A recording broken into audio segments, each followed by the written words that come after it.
Buenos días a todos y bienvenidos a un nuevo episodio sobre este estudio que estamos haciendo acerca de la apostasía.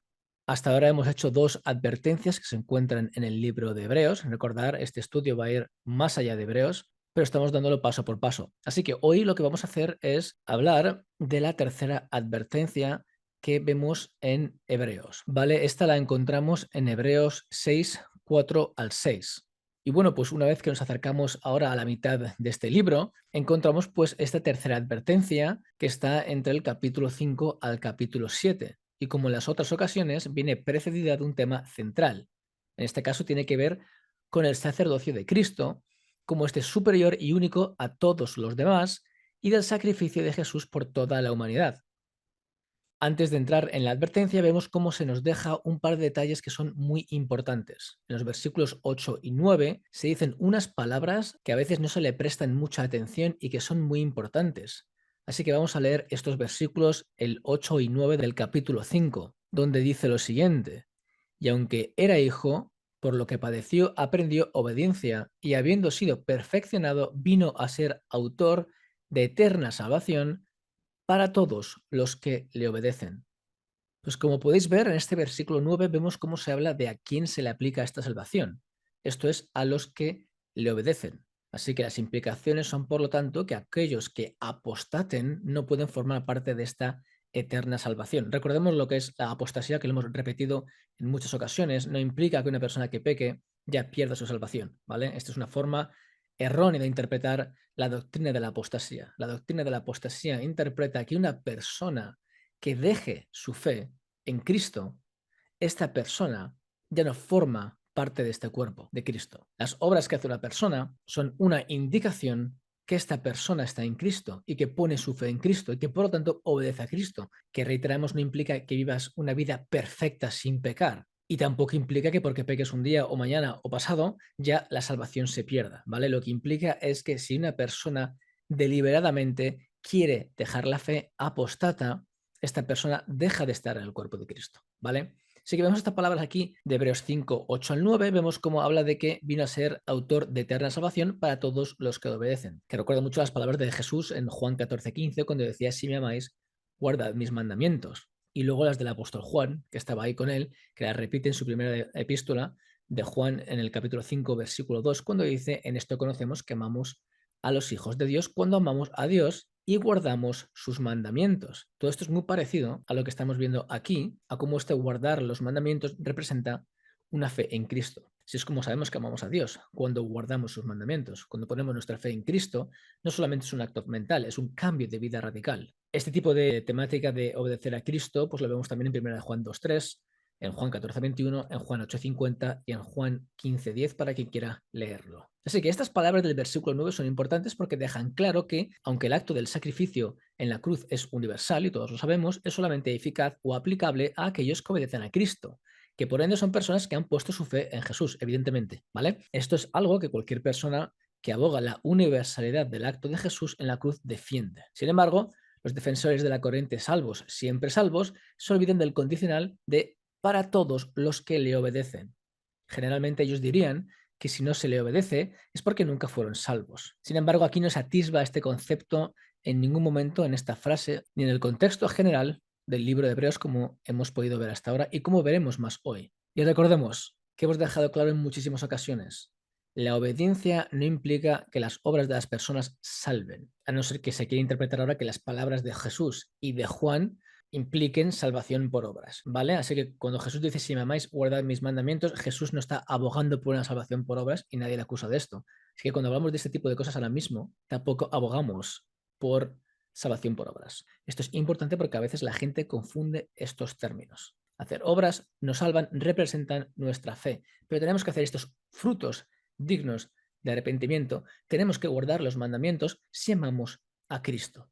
Esto es importante, que no se malinterpreten las palabras. No estamos abogando salvación por obras de la misma manera que Jesús tampoco aboga salvación por obras. ¿De acuerdo? Esto es importante.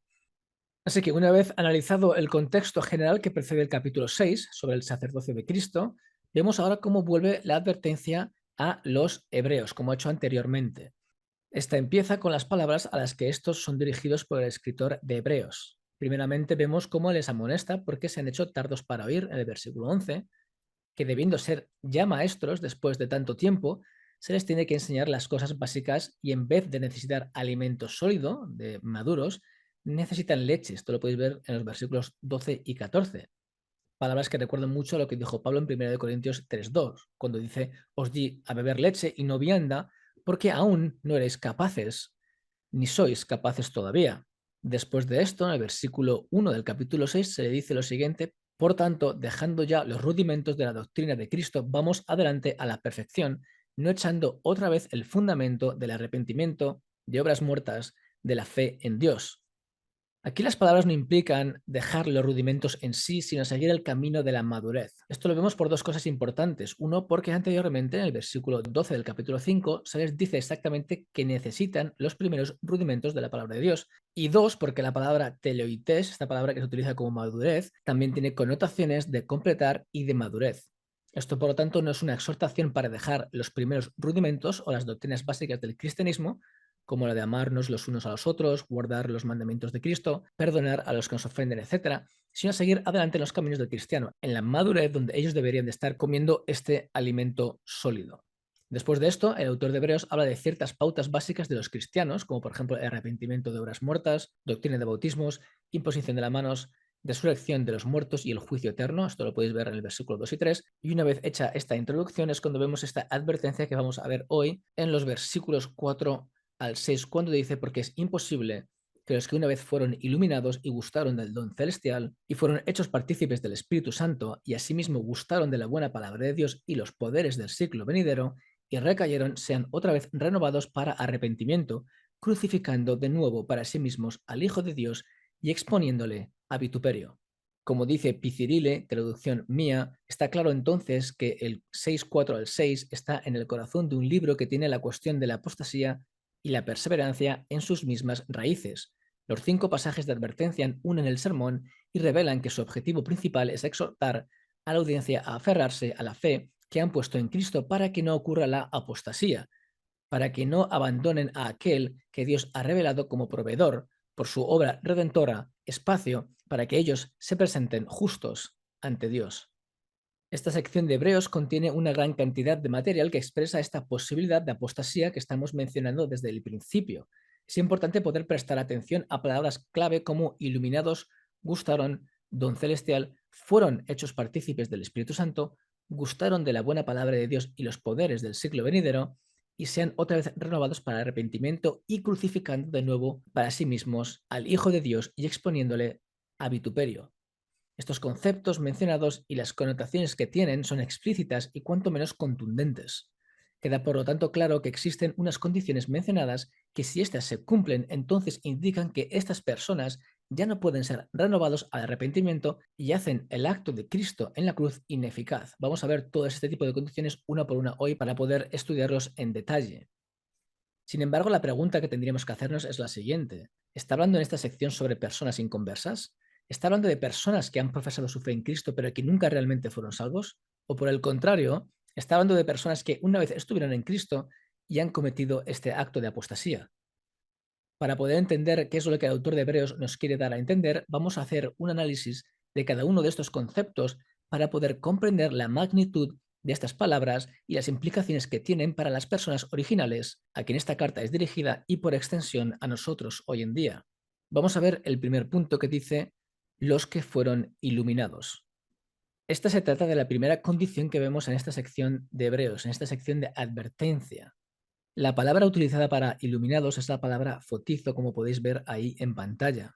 Por ejemplo, el BDAG en su tercera definición expresa, la traducción es mía, dar a conocer en referencia a la luz interior o asuntos trascendentes y así iluminar, alumbrar, dar luz a, arrojar luz.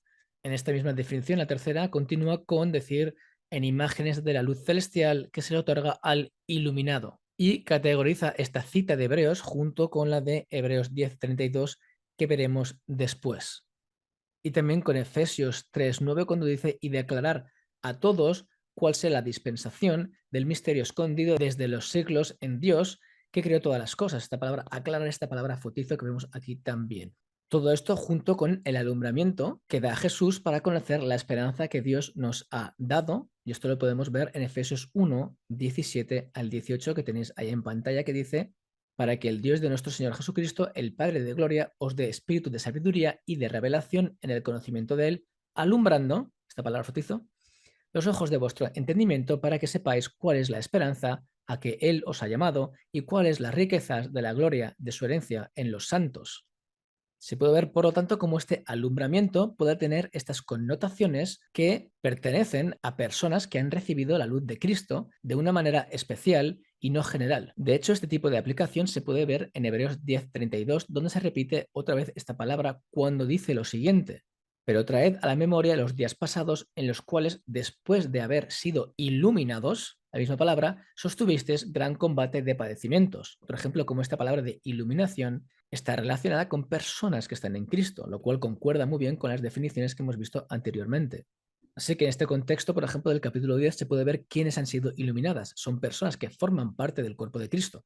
De hecho, se les denomina hermanos en Hebreos 10:19, de no perder la confianza y el galardón que ésta tiene en Hebreos 10:35, la obtención de la promesa habiendo hecho la voluntad de Dios en Hebreos 10:36, y como ante la posibilidad de retroceder, que veremos en Hebreos 10:38 seguramente la semana que viene, ellos, el autor también, porque se incluye como nosotros, dicen: no somos de los que retrocedemos, sino de los que tenemos fe para la perseveración del alma, en Hebreos 10:39. Así que contextualmente se puede ver cómo este acto de iluminación, por el mismo autor en el 10, está involucrado con personas que están en Cristo. ¿Vale? Esto es importante para poder ver qué puede significar en el capítulo 6 que estamos viendo hoy.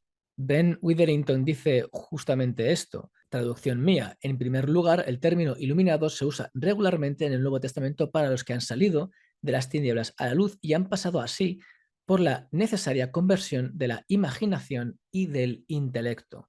Y luego pone unas citas ahí para que podáis leerlas, aunque yo no estoy de acuerdo totalmente en la primera que él pone. Por lo tanto, basado solamente en la manera en la que Fotizo, ¿no?, está expuesta por el autor de Hebreos, en la otra ocasión donde esta palabra se repite, como hemos visto en el 10:32, parece indicar que ciertamente se equipara esta iluminación con esta luz revelada a los creyentes, ¿vale? Como hemos visto también en la definición del BDAG. Aunque ciertamente no se podría sacar una conclusión definitiva basada en textos de prueba, porque en otras ocasiones Fotizo puede tener implicaciones de iluminación general, que es lo que yo pienso en Juan 1:9, es interesante ver cómo en el 10:32 el mismo autor utiliza esta palabra con connotaciones salvíficas. Es por esto por lo que, para poder identificar lo que un autor quiere decir, debemos de tener en cuenta ciertos principios interpretativos a la hora de analizar textos. Por eso, como podéis ver aquí en pantalla, se utiliza la misma palabra, fotizo, para este tipo de personas que claramente son personas que están en el cuerpo de Cristo. Esto es importante tenerlo en cuenta. De hecho, cuando se dice los que una vez, esta palabra, que en griego es hapax, tiene como idea para siempre, una sola vez, como explica el diccionario de idiomas bíblicos del Nuevo Testamento. Este principio también lo volvemos a encontrar en Hebreos 9:7, el 26, el 27, el 28, el capítulo 10, versículo 2, capítulo 12, versículo 26 y versículo 27, donde se puede inducir implicaciones de algo que se ha hecho en una ocasión de tal manera que no se necesita de nada más para completarlo. Como Kent explica en su comentario, esta idea es de algo completo en vez de parcial o inadecuado. Como él mismo dice, la traducción es mía, el mismo participio se usa en el 10:32 sin indicios de que hubiera algo inadecuado o tentativo acerca de su iluminación espiritual, con referencia a la palabra fotizo. La comprensión normal del pasaje en el 10:32, así como en el 6:4, nos llevaría a asumir una verdadera iluminación por medio de la regeneración. Por lo tanto, en esta frase, los que una vez fueron iluminados, tiene indicaciones de una iluminación con tintes finales, de iluminación espiritual a personas que están en el cuerpo de Cristo. La interpretación de que los iluminados se traten de personas inconversas que rechazaron a Cristo, cuando uno, el Evangelio se le presentó, por ejemplo, o dos, por medio de la revelación general, o tres, fueron falsos conversos, sería la más débil exegéticamente, sin lugar a dudas. Sin embargo, como vamos a ver, este argumento que vemos en Hebreos va a ir en aumento, poco a poco aclarando más a quiénes se refiere el autor. Hemos visto solo la primera condición. Vamos a ver la siguiente, que se trata de gustar el don celestial. Aquí estamos viendo la segunda condición del argumento que se está exponiendo. Y la pregunta que tendríamos que hacernos ahora es ¿qué implica gustar del don celestial? Porque si para algunos ser iluminados solo es una referencia de falsos conversos o de personas que han rechazado el Evangelio, entonces ¿a qué se puede referir ahora o a quién se puede referir cuando dice gustaron del don celestial? ¿Y qué es el don celestial? La palabra gustar que se utiliza en esta sección es la palabra guiomae, que significa gustar, probar, experimentar, que se vuelve a utilizar, por cierto, en el versículo 5, como veremos después. Algunos de los argumentos para defender que aquí no se está hablando de una experiencia completa de salvación se basan en el que gustar tiene connotaciones como de experimentar de una manera parcial, pero de no experimentar de una manera total. En este sentido, estaría hablando de las bendiciones experimentadas por personas que no están en el cuerpo de Cristo, como por ejemplo las generales, como las experimentadas del sol saliendo para justos e injustos, como dice Mateo 5:45, la vida dada a todas las personas, como Hechos 17:25, o las bendiciones derivadas de las obras sobrenaturales de Dios a personas que realmente no están en el cuerpo de Cristo, ¿vale? Esto es lo que indican ellos que sería, por ejemplo, gustar del don celestial. Otro ejemplo, por ejemplo, sería las personas presentes durante el ministerio de Jesús que pudieron gustar de esta manera los dones de Cristo, como las sanidades, liberaciones y, por extensión, las señales similares hechas por los apóstoles.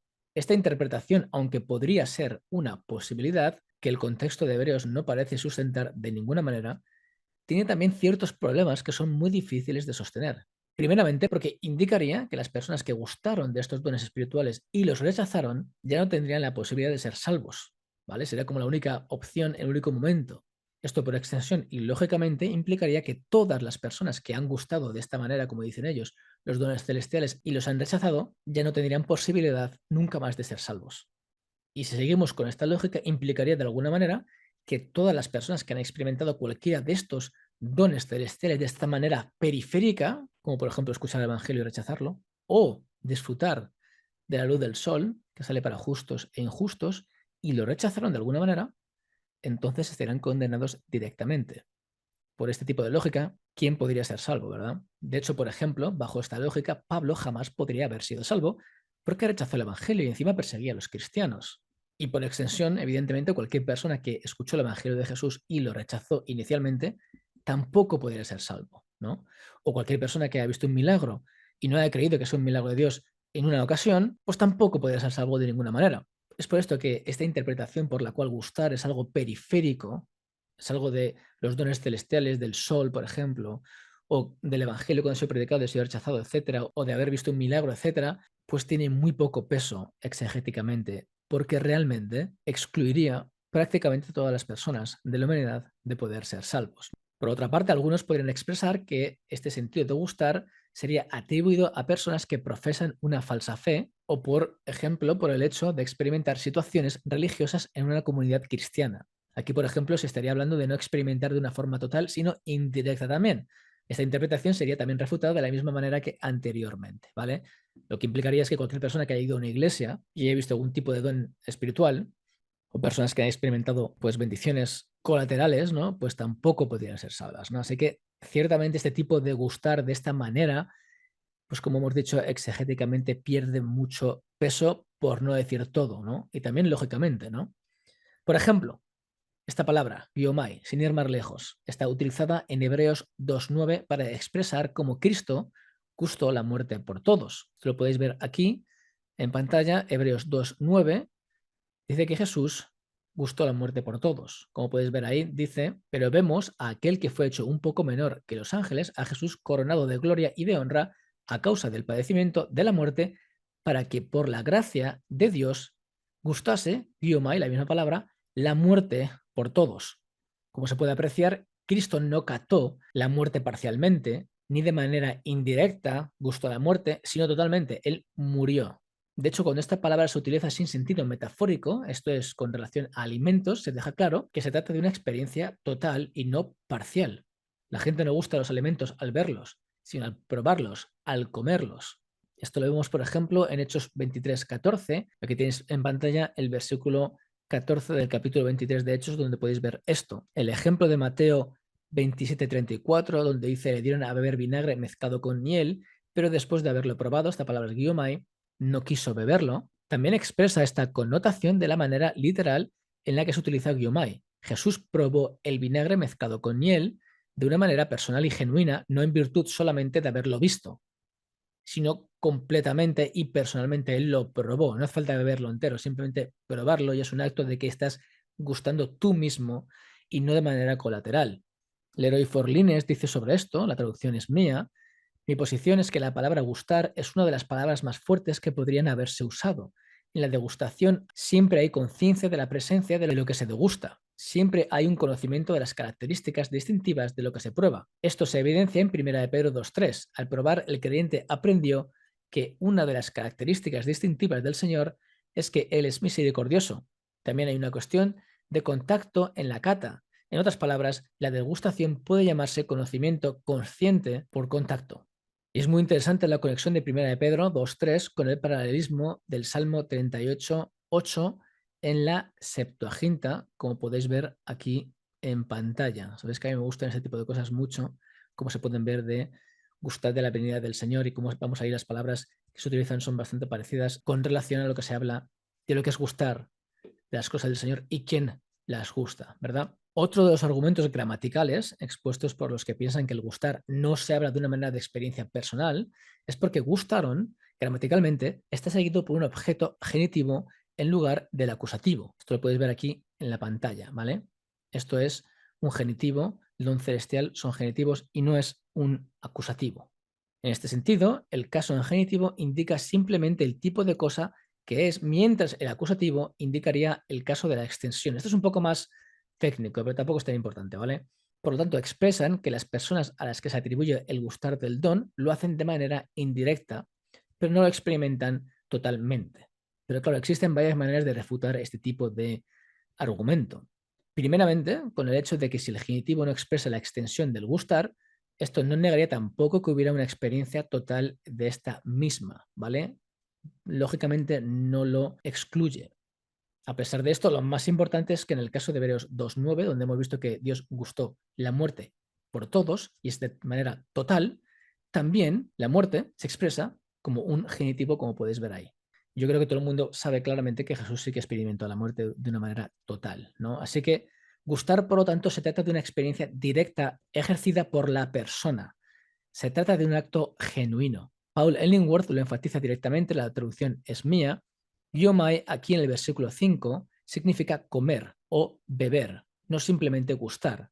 Por lo tanto, figurativamente, experimentar totalmente. Y luego también Guthrie, traducción también mía, dice lo siguiente: la idea de gustar el regalo celestial implica más que solo el conocimiento de la verdad, implica experiencia de ello. Este es un uso del Antiguo Testamento, Salmo 34.8, en el Nuevo Testamento, 1 Pedro 2.3, contiene la misma idea.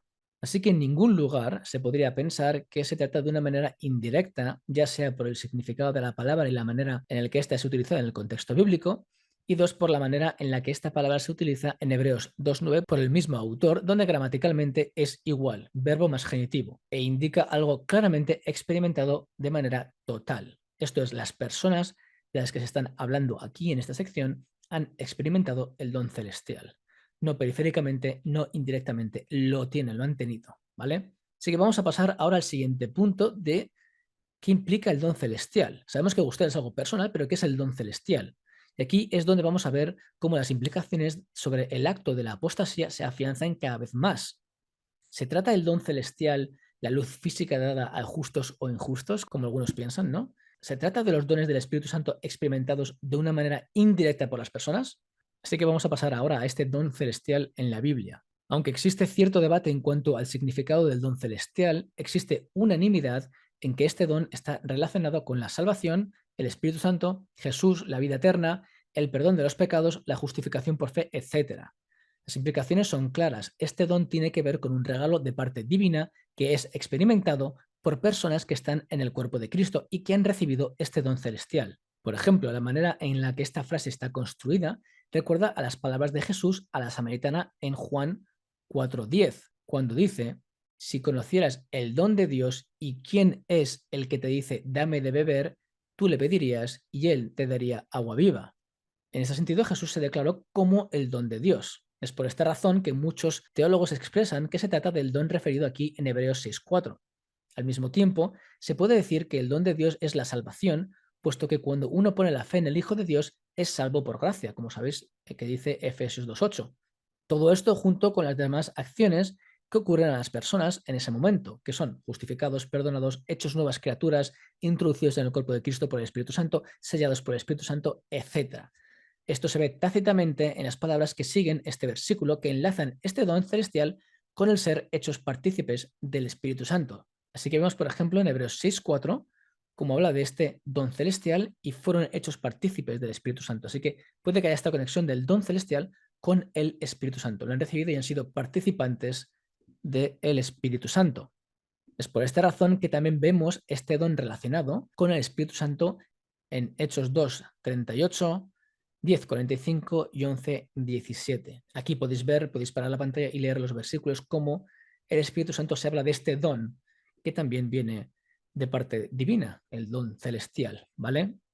Y esto también lo vemos en el caso de Simón el Mago, cuando éste quería pagar dinero a Pedro para que les diese el poder que ellos tenían para recibir el Espíritu Santo por medio de la imposición de las manos. Esto lo podéis ver en Hechos 8, 19 al 20, diciendo, dadme también a mí este poder para que cualquiera a quien yo impusiere las manos reciba el Espíritu Santo. Entonces Pedro le dijo, tu dinero perezca contigo porque has pensado que el don de Dios, en este caso el Espíritu Santo, se obtiene con dinero. Así que vemos cómo este don celestial también puede referirse al Espíritu Santo en sí, que es recibido por aquellas personas que están en el cuerpo de Cristo. Así que por lo que sigue al don celestial y el ser participantes del Espíritu Santo, parece indicar que la salvación y regeneración también están aquí en cuestión.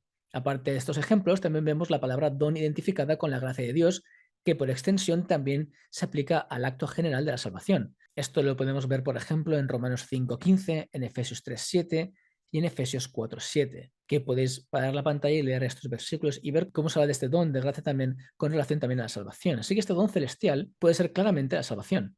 Puede ser referido a Jesús mismo, que es la salvación para todas las personas que creen. Puede ser también por el Espíritu Santo, que es el don de Dios celestial. Y la gracia de Dios también revelada en la salvación, en este acto salvífico de justificación, redención, etc. Así que aunque la frase gustaron del don celestial es única en sí en la Biblia y por lo tanto no se puede identificar la sustancia de este don celestial específicamente en Hebreos, contextualmente en la Biblia se nos expresa el origen de este don y se identifica siempre con dones atribuidos por Dios a personas que están en Cristo. Esto sea por el recibir el Espíritu Santo, regeneración, para la justificación, el don de gracia dado a los creyentes, como Pablo, por ejemplo, para exponer el Evangelio, como hemos visto antes ahí en Efesios 3, o el don representado en la persona de Jesús. Así que vemos claramente cómo este don celestial es algo experimentado por personas que están en Cristo, que fluye muy bien con lo que lleva hablando hasta ahora, ser iluminados y gustaron de este don celestial. Vamos a pasar ahora al siguiente punto, partícipes del Espíritu Santo. Esta es ya la tercera condición mencionada por el autor de Hebreos en este pasaje de advertencia. Aquí podemos notar ciertas nociones que implican claramente una regeneración del Espíritu Santo. Como hemos notado anteriormente, esta condición viene precedida del don celestial, que como acabamos de ver solo tiene nociones de dones espirituales dados a personas que están en Cristo. Aparte de esto, vimos anteriormente en el versículo 14 del capítulo 13 la palabra participantes, en griego metojos, y como en griego tenía estas implicaciones de compartir, participar en, ser socio o compañero.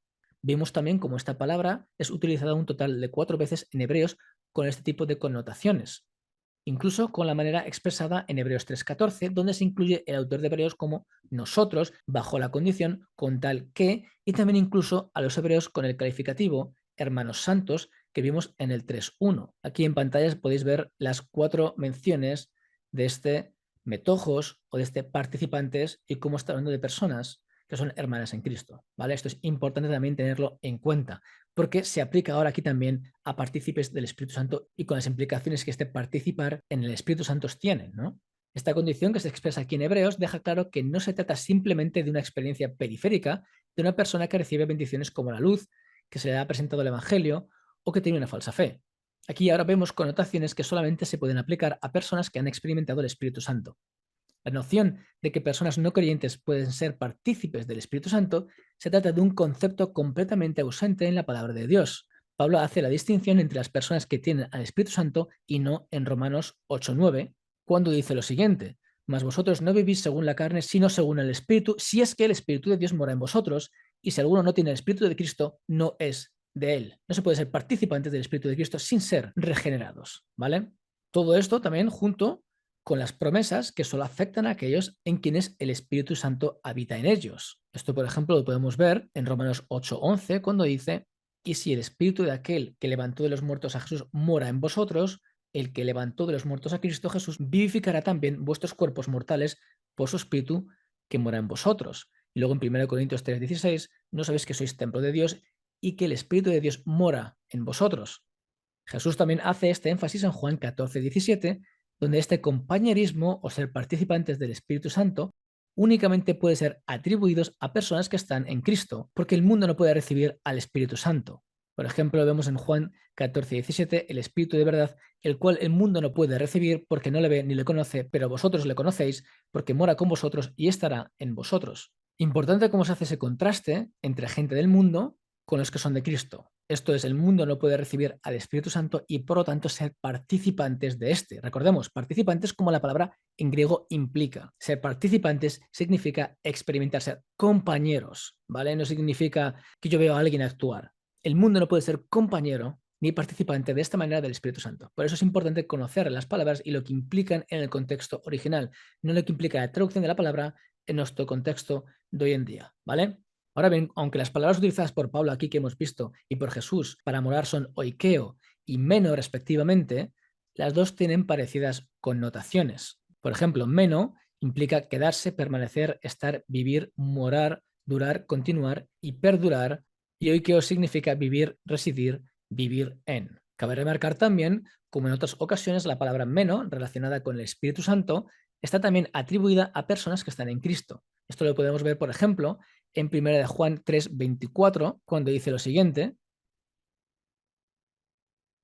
y el que guarda sus mandamientos permanece en Dios y Dios en él, y en esto sabemos que Él permanece en nosotros por el Espíritu que nos ha dado. Ves aquí esta palabra meno como permanecer, y también lo podemos ver esto en 1 de Juan 4:13, cuando dice: en esto conocemos que permanecemos meno en Él y Él en nosotros, en que nos ha dado de su Espíritu. Este compañerismo, por lo tanto, y este permanecer en el Espíritu Santo es algo que solo puede ocurrir a personas que están en Cristo. Ser hechos partícipes del Espíritu Santo es, por lo tanto, una de las características del ser cristianos, de formar parte del cuerpo de Cristo. Se trata de algo que se enfatiza también en otras partes del Antiguo Testamento. Como expresa Ben Witherington, particularmente se puede observar esto con Pablo en 1 Corintios 12 y con Lucas en Hechos 2 y el capítulo 10. Así que podéis leerlos en vuestras casas y ver también esto. Así que existe una correlación en las palabras que estamos viendo con requisitos de personas que están en Cristo. Estas personas que han sido iluminadas, que han gustado del don celestial y que han sido partícipes del Espíritu Santo, son personas que han estado en el cuerpo de Cristo. Pasamos ahora a la cuarta condición, la de gustar de la buena palabra de Dios, que la encontramos en el versículo 5. Como hemos visto anteriormente, aquí el autor de Hebreos vuelve a mencionar la palabra guiomai, y recordemos que esta manera de entender este verbo gustar es de una manera experimental, en primera persona y no periférica. Es por esta razón que el gustar de la buena palabra de Dios implica una experiencia personal de la buena palabra de Dios. Como hemos visto anteriormente, aquí el autor de Hebreos vuelve a mencionar la palabra guiomai para gustar.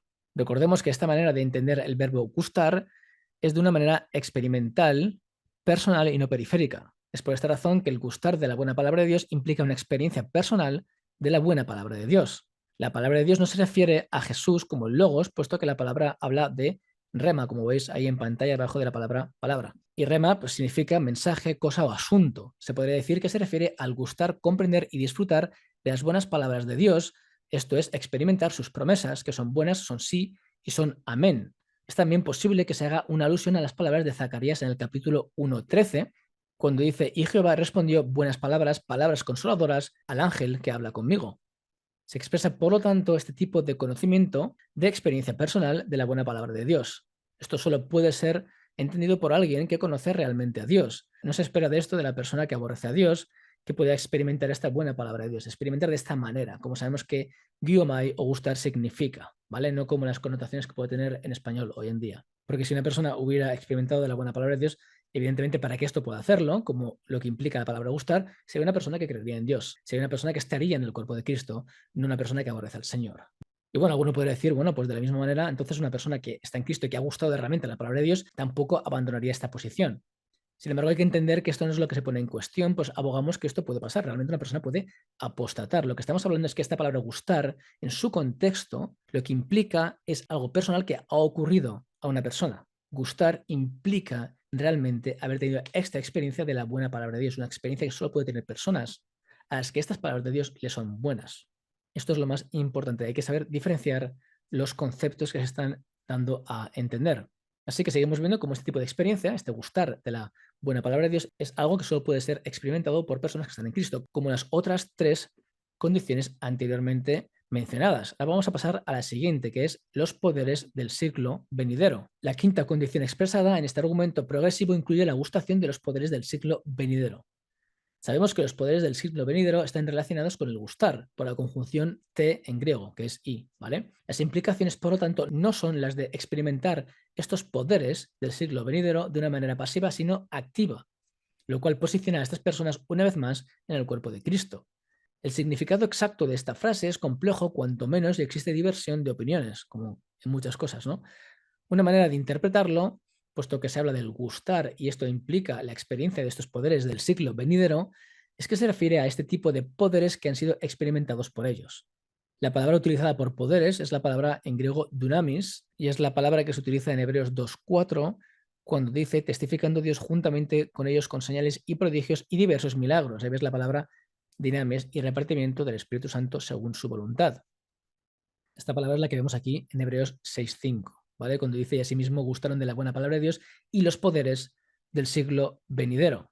Existe, por lo tanto, la posibilidad de que estos poderes del siglo venidero sean aquellos que han experimentado y que habían sido hechos por los siervos de Dios para confirmar la veracidad de la palabra de Dios, como hemos visto en Hebreos 2:1 al 4. Se expresaría, por lo tanto, que este tipo de manifestaciones no son las naturales, las de este siglo, sino las sobrenaturales, ¿vale? De otro mundo, ¿no? Cabe remarcar que existe también la posibilidad de traducir melo, que ves ahí al final como venidero, puede ser traducida de una manera cualitativa y no temporal. Esto hace que algunos, como Cambier, traducen esta parte como poderes de otro mundo, que también podría ser una posibilidad. Sea como fuera, estamos viendo que habla de algo que han experimentado, que no es algo que deberían experimentar gente normal, sino que es sobrenatural.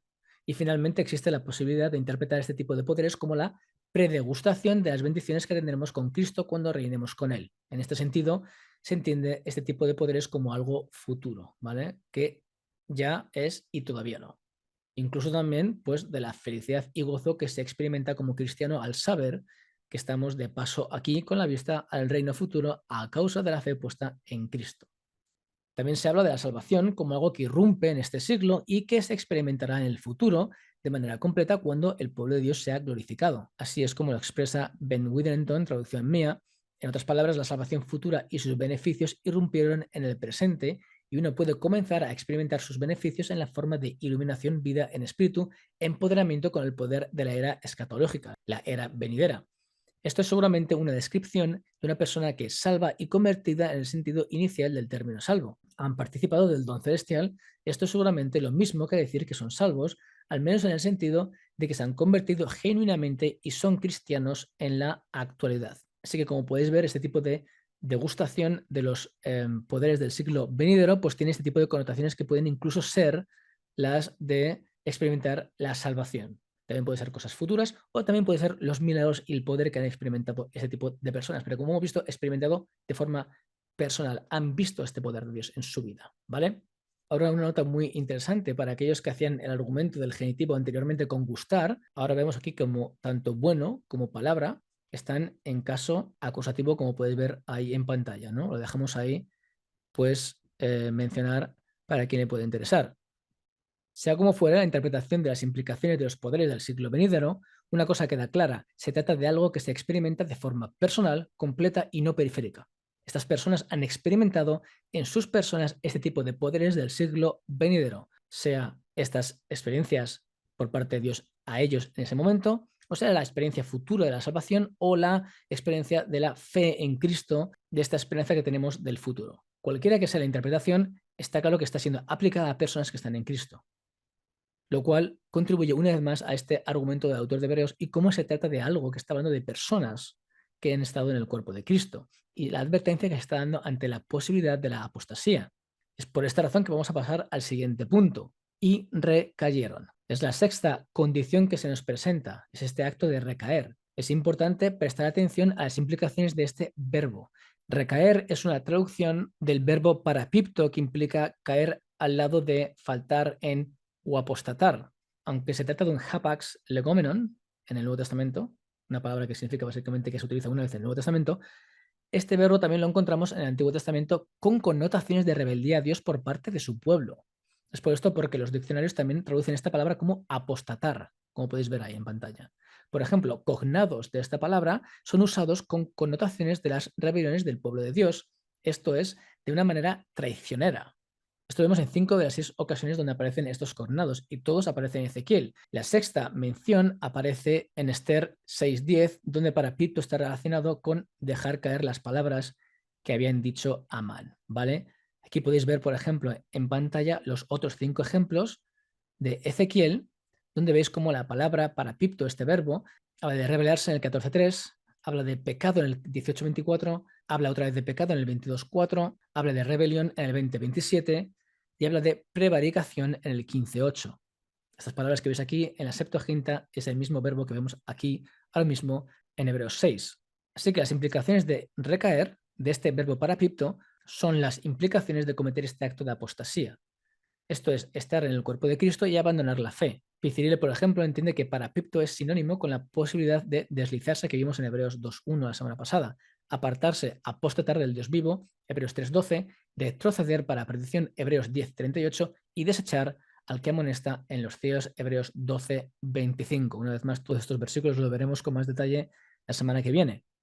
Ben Witherington, por ejemplo, expresa como este acto de recaer no es de recaer de un dogma de fe, sino el acto de caer o rebelarse contra una persona. Esto se puede ver cómo se expresa en contra de Dios, por ejemplo, en el 3:12 de Hebreos, y del Hijo de Dios en el 6:6 en este caso, pero también, como podéis ver en los ejemplos de Ezequiel, cuando esta palabra es utilizada en el Antiguo Testamento, también se revela a alguien, no un dogma.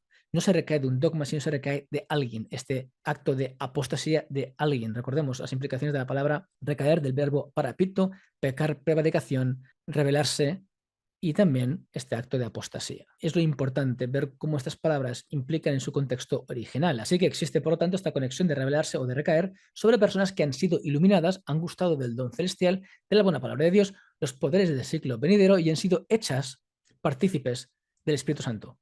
Las implicaciones son muy claras y son muy importantes a tener en cuenta. Y vamos a pasar al último. Sean otra vez renovados para arrepentimiento. Es ahora cuando el argumento que estamos viendo toma una resolución. Esto es que la conclusión que el autor de Hebreos nos deja es que las personas que han experimentado esta serie de circunstancias y se han rebelado en contra de Dios no podrán ser otra vez renovados para arrepentimiento.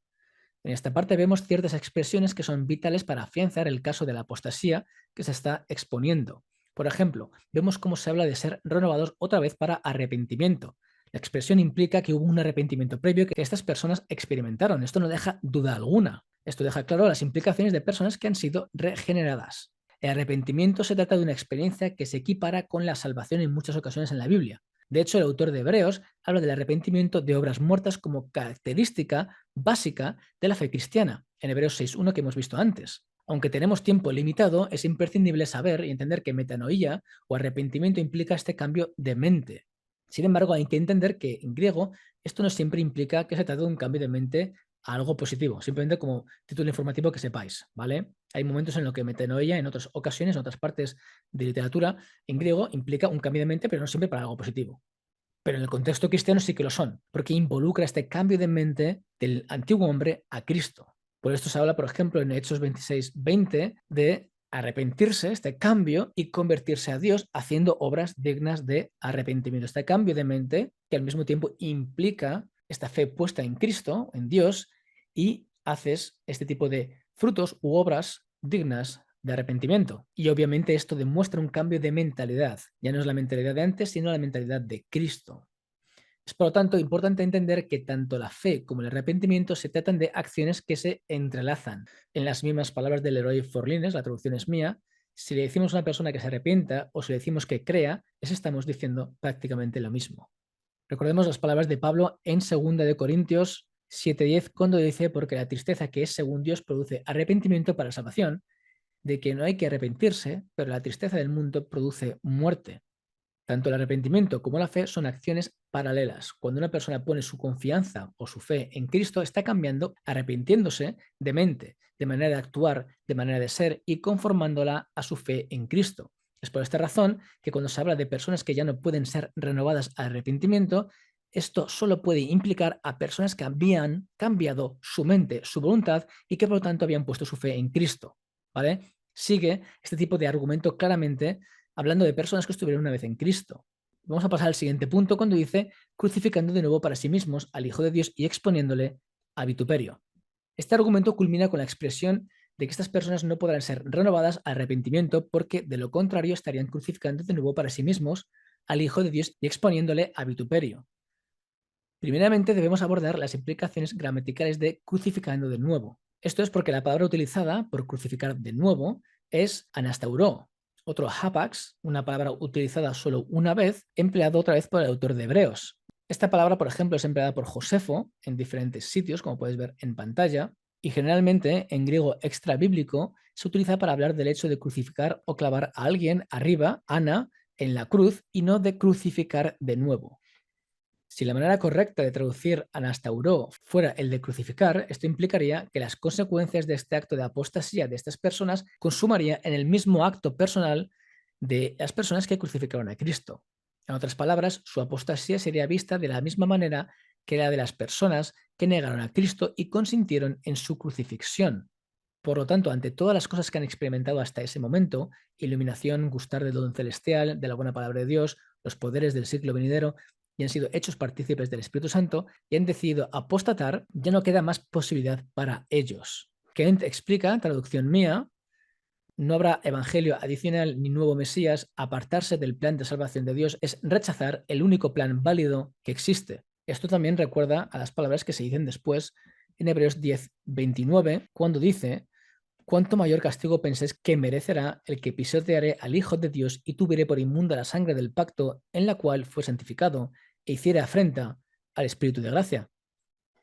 Es por esta razón que ante la posibilidad de exponer, o en griego paradigmatizo, otro hapax del Nuevo Testamento, que implica exponer a burla pública, a vituperio a Cristo por este acto de apostasía, no serán más renovadas al arrepentimiento. Se trataría de una especie de endurecimiento total de corazón por Dios que ocurre con aquellas personas que vituperan el nombre de Cristo de esta manera. Por lo tanto, la persona que comete apostasía estaría públicamente burlándose de Cristo. Así de grave sería este acto para Dios. Este tipo de concepto podría verse reflejado en las palabras que vemos después en Hebreos 12:7 con relación al arrepentimiento de Saúl, cuando dice: porque ya sabéis que aún después, deseando heredar la bendición, fue desechado y no hubo oportunidad para el arrepentimiento, aunque la procuró con lágrimas. Aunque este ejemplo está más adelante, que por cierto esa parte también contiene una advertencia, cabe remarcar el significado que puede tener el hecho de tener una primogenitura asegurada, rechazarla y el no poder ya heredar la bendición una vez que se rechazó. Es interesante esto, ¿no? Os lo dejo para que penséis. Por otra parte, si la palabra anastauró, que hemos visto como crucificar, se tradujese por crucificar de nuevo, las implicaciones seguirían siendo las mismas, pero con el agregado de que el crucificar una vez más a Cristo involucraría una previa eficacidad del sacrificio de Cristo a estas personas que sin duda evocaría una situación de regeneración antes, ¿vale? Esto es súper importante tenerlo en cuenta. Este resacrificio implicaría, por lo tanto, un acto aún más grave que el de las personas que crucificaron a Cristo, por la simple razón que esas personas en esa época pues no experimentaron todas las cualidades que se expresan en los versículos 4 a 5, que estas personas sí que pues fueron partícipes, ¿no? Finalmente, otra de las posibles implicaciones del crucificar de nuevo para sí mismos al Hijo de Dios implique que estas personas han cortado de sus vidas a Cristo por este acto de la apostasía y por lo tanto pues Cristo estuviese muerto para ellos. Esto sería otro tipo de interpretación. Sea como fuere, es como estas personas que antes estaban con él le han dejado, ¿vale? Y este acto de apostasía es un acto aborrecible, sería un acto blasfemo en contra de Dios. Ahora, una nota importante y muy interesante para los que os guste mucho la teología. Existe también una interpretación sobre el papel de las primeras palabras de este capítulo en Hebreos 6, 1 al 3, con relación a lo que se dice después en la advertencia, en los versículos 4 al 8. En este caso se interpreta que la advertencia podría tener que ver con ciertas experiencias, rudimentos de la fe cristiana. Por ejemplo, se dice que la iluminación que se habla en el versículo 4 se puede referir al bautismo que se habla en el versículo 2. El hecho de ser hechos partícipes del Espíritu Santo, versículo 4, esté relacionado con la imposición de manos, versículo 2. Recordemos las relaciones que había entre estas dos cosas. Gustar de la buena palabra de Dios y de los poderes del siglo venidero, versículo 5, estaría relacionado con la resurrección de los muertos y renovar para el arrepentimiento, versículo 6, con el arrepentimiento de obras muertas del versículo 1. De esto ser así, enfatizaría todavía más la importancia de correlacionar esta advertencia con personas que están en el cuerpo de Cristo. Así que se sigue enfatizando este tipo de punto de vista. Sigue conclusión de esta tercera advertencia. Creo que hemos podido comprobar cómo existen una serie de características que hacen que el autor de Hebreos se esté refiriendo a la posibilidad de la apostasía. Estas son la iluminación, versículo 4, el gustar del don celestial y ser hechos partícipes del Espíritu Santo, versículo 4, el gustar de la buena palabra de Dios y los poderes del siglo venidero, versículo 5, y la posibilidad de estas personas recaer y el no ser ya renovados para el arrepentimiento, y así crucificando de nuevo o no al Hijo de Dios y exponiéndole a este vituperio público. Recordamos que este argumento viene precedido de otras dos advertencias que hemos visto hasta ahora.